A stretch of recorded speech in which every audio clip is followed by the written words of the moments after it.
CBN News also sat down with Dr. Ralph Leo. Leo is chairman of the executive board of Kanad Hospital, begun by evangelical missionaries more than 60 years ago. But just from the perspective of the street, I would say I've seen a real shift in the attitude of young people. I'm a professor here at the university. The attitude of young people has suddenly become, you know what, Israel's okay.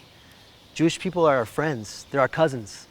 And it's happened quickly. It's been quick. Really, have we seen such a dramatic impact in just a year and a half? It has. This is a culture where things are led from the top.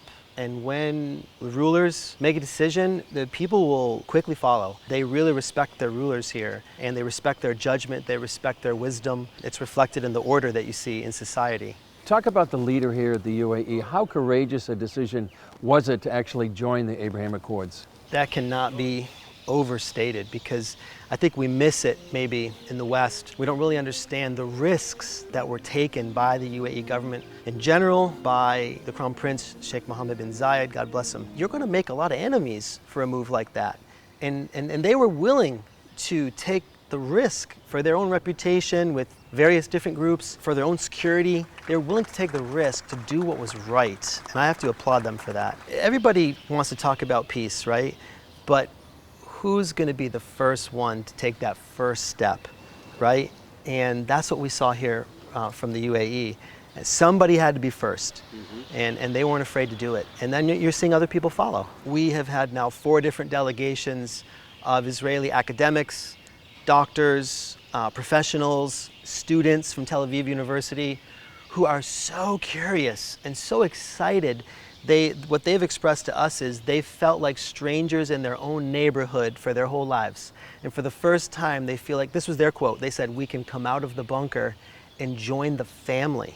Wow. That was their words, not mine. 2 American Christian physicians answered the call to help out the Bedouins even before the UAE was a nation. Well, they changed the perspective of a nation, right? They came before this was a nation. Desert wasteland. No roads, no cars, no buildings. That's what they came to. The infant mortality rate was 1 out of 2.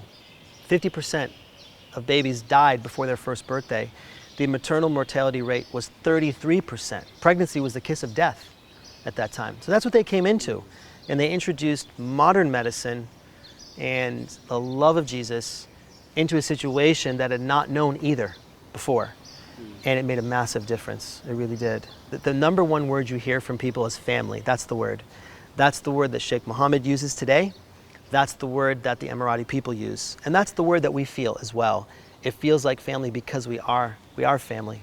Looking forward, how do you see the future of the Abraham Accords? Yeah, the future is bright. I think we've only just begun to scratch the surface, Chris, of what the Accords may achieve and what I believe they will achieve.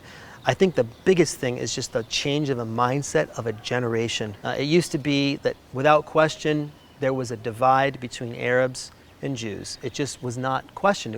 That was the accepted status quo. And in the blink of an eye, it seems that is all being washed away.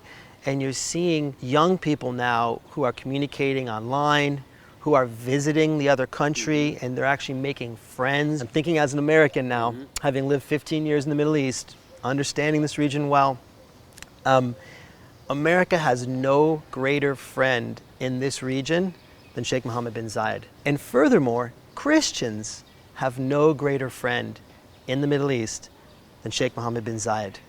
And now, with the Abraham Accords, we can add Jews to that as well.